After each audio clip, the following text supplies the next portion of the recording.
mahasiswa Universitas Ahmad Dahlan, Fakultas Sains dan Teknologi Terapan, Prodi Biologi.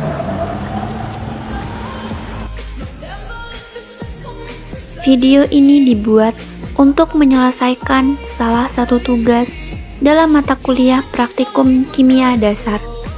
Kami dari kelompok 1 terdiri dari 5 anggota kelompok yang masing-masing bekerja sama dalam memenuhi tugas dengan judul praktikum standarisasi larutan.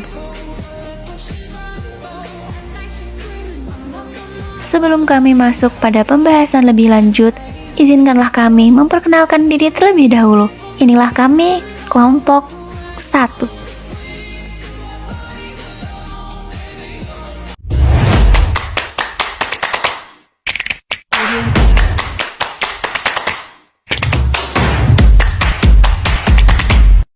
Halo guys, assalamualaikum warahmatullahi wabarakatuh. Nama saya Raka Bagas Eka Putra, NIM saya 2200017002. Saya Lubna Basalamah dengan NIM 2200170001. Halo, saya Rara Katan Mindriarti dengan NIM 2200170006. Halo, perkenalkan nama saya Yusranuda Prakoso. NIM saya 2200017009. Nama saya Hanifah, NIM saya 2200017011.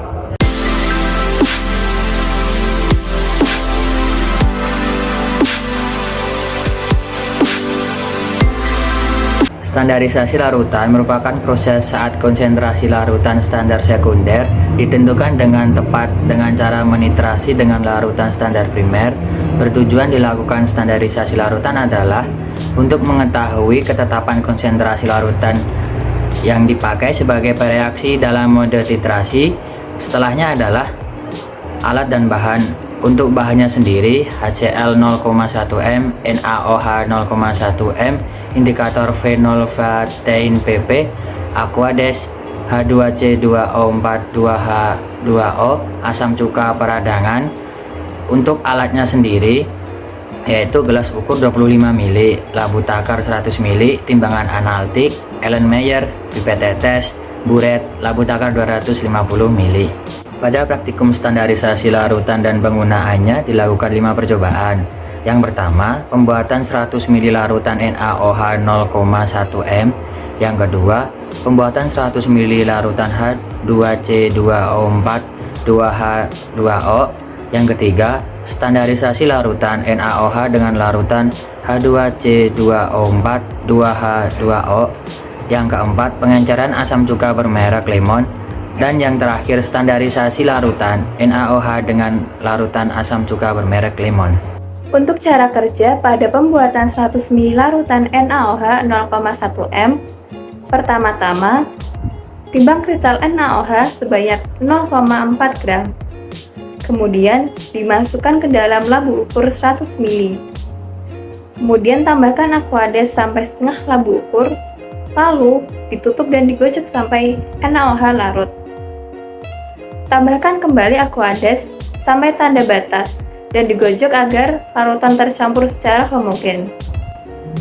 Langkah yang kedua, pembuatan 100 ml larutan H2C2O4 0,05 m. Asam oksalat atau H2C2O4 ditimbang sebanyak 0,63 gram. Kemudian dimasukkan ke dalam labu ukur 100 ml. Kemudian tambahkan Aquades sampai setengah labu ukur, lalu ditutup dan digocok sampai NaOH larut. Tambahkan kembali Aquades sampai tanda batas dan digocok agar larutan tercampur secara homogen. Langkah yang keempat yaitu pengenceran asam cuka bermerek lemon. Larutan asam cuka bermerek lemon diambil sebanyak 5 ml menggunakan pipet ukur. Kemudian dimasukkan ke dalam labu ukur 100 ml. Tambahkan Aquades ke dalam labu ukur hingga tanda batas dan digocok agar larutan tercampur secara homogen. Langkah yang ketiga, standarisasi larutan NaOH dengan larutan H2C2O4. Larutan NaOH 0,1 m dimasukkan dengan menggunakan corong ke dalam buret sampai skala 0. Larutan H2C2O4 dimasukkan sebanyak 10 ml menggunakan pipet ukur ke dalam Erlenmeyer Kemudian indikator PP ditambahkan sebanyak 2 tetes ke Erlenmeyer dengan pipet tetes. Titran diteteskan ke dalam Erlenmeyer dengan membuka keran buret sambil digoyangkan, lalu keran buret ditutup saat warna larutan berubah menjadi warna ungu. Uji larutan dilakukan sebanyak 3 kali dengan Erlenmeyer yang berbeda. Kemudian langkah yang kelima yaitu standarisasi larutan NaOH dengan larutan asam cuka bermerek lemon. Larutan NaOH 0,1 N dimasukkan dengan menggunakan sorong ke dalam buret sampai skala 0. Larutan asam cuka bermerek lemon diambil sebanyak 10 ml menggunakan pipet ukur ke dalam Erlenmeyer. Kemudian, indikator PP ditambahkan sebanyak 2 tetes ke Erlenmeyer menggunakan pipet tetes. Titran diteteskan ke Erlenmeyer dengan membuka keran buret sambil digoyangkan. Lalu, keran buret ditutup ketika warna pada Erlenmeyer berubah menjadi warna merah muda. Uji larutan dilakukan sebanyak 3 kali dengan Erlenmeyer yang berbeda.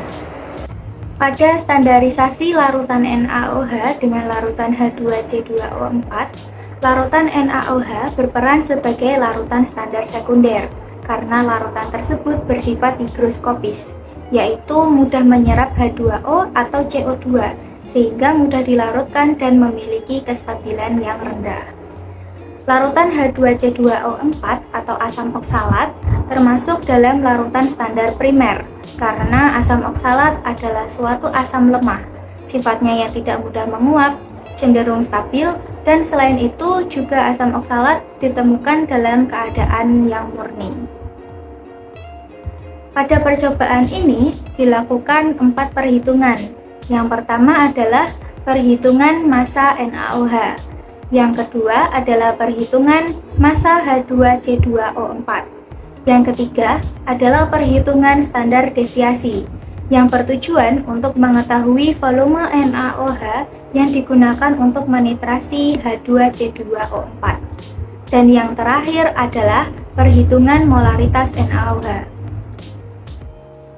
Dalam proses titrasi terdapat 2 zat yang berfungsi sebagai titrat dan titran. Titratnya berupa H2C2O4 dan titrannya berupa larutan NaOH 0,1 M. Titik akhir titrasi dapat ditunjukkan dengan menggunakan indikator PP dan ditunjukkan dengan perubahan warna dari bening ke ungu. Titrasi ini termasuk dalam titrasi asidimetri karena asidimetri adalah metode yang digunakan untuk menentukan kadar suatu zat yang bersifat basa, yaitu NaOH, dengan menggunakan larutan standar yang bersifat asam, yaitu H2C2O4. Untuk reaksi antara larutan NaOH dengan H2C2O4 adalah H2C2O4 ditambah dengan 2 NaOH menjadi Na2C2O4 dan 2H2O. Ini artinya asam oksalat bereaksi dengan natrium hidroksida membentuk natrium oksalat dan air. Antara NaOH dengan asam oksalat terjadi reaksi sempurna. NaOH sebagai basa kuat dan asam oksalat sebagai asam lemah, serta Na2C2O4 yang bersifat basa. Selanjutnya, untuk pembahasan standarisasi larutan NaOH dengan larutan asam cuka. Larutan asam cuka termasuk ke dalam larutan standar primer karena asam cuka merupakan larutan yang bersifat asam lemah dan MR yang tergolong tinggi, yaitu 60. Larutan NaOH adalah larutan sekunder karena larutan tersebut bersifat higroskopis, yaitu mudah menyerap H2O atau CO2, sehingga mudah dilarutkan ke dalam air dan meneliti kestabilan rendah dan juga MR NaOH hanya 40. Dalam proses titrasi terdapat 2 zat yang berfungsi sebagai titrat dan titran. Pada proses standarisasi larutan pada percobaan yang kami lakukan menggunakan larutan NaOH 0,1 M sebagai titran dan CH3COOH sebagai titrat. Titrasi ini termasuk dalam titrasi asidimetri karena asidimetri adalah metode yang digunakan untuk menentukan kadar suatu zat yang bersifat basa. Perubahan warna setelah titrasi menunjukkan hasil yang sesuai dengan teori, yaitu perubahan menjadi pink keunguan, atau hasil yang baik adalah berwarna merah muda atau pink. Pada standarisasi larutan didapatkan hasil standar deviasi, yaitu hasil standar deviasi yang baik mendekati 0. Apabila hasil standarisasi menjauhi 0, maka dinyatakan buruk. Pada percobaan standarisasi larutan NaOH dengan larutan asam cuka, didapatkan hasil perhitungan molaritas asam cuka dan kadar asam cuka. Pada percobaan standarisasi larutan NaOH dengan larutan asam cuka, setiap kadar asam cuka pada berbagai merek memiliki kadar asam yang berbeda-beda. 1. Standarisasi larutan bertujuan untuk menentukan konsentrasi dari larutan standar. Nomor 2. Penambahan indikator bertujuan agar dapat mengetahui titik akhir titrasi dengan melihat perubahan warna yang terjadi. Nomor 3. Analisis yang digunakan dalam proses standarisasi adalah analisis tirimetrik karena kadar komposisi ditetapkan berdasarkan volume reaksi konsentrasi yang diketahui. Nomor 4. Indikator PP akan berwarna bening apabila suasana asam dan berwarna ungu apabila suasana basah. Nomor 5. Konsentrasi larutan pada proses standarisasi dapat diketahui dengan menggunakan rumus V1 kali N1 sama dengan V2 kali N2. Nomor 6. Titrasi asidimetri yaitu titrasi terhadap larutan basa bebas dan larutan garam-garam terhidrolisis yang berasal dari asam lemah dengan larutan standar asam. Nomor 7. Titrasi alkalimetri yaitu titrasi terhadap larutan asam bebas dan larutan garam-garam terhidrolisis yang berasal dari basa lemah dengan larutan standar basa. Kemudian manfaat dari standarisasi larutan yaitu untuk mengetahui konsentrasi larutan secara teliti.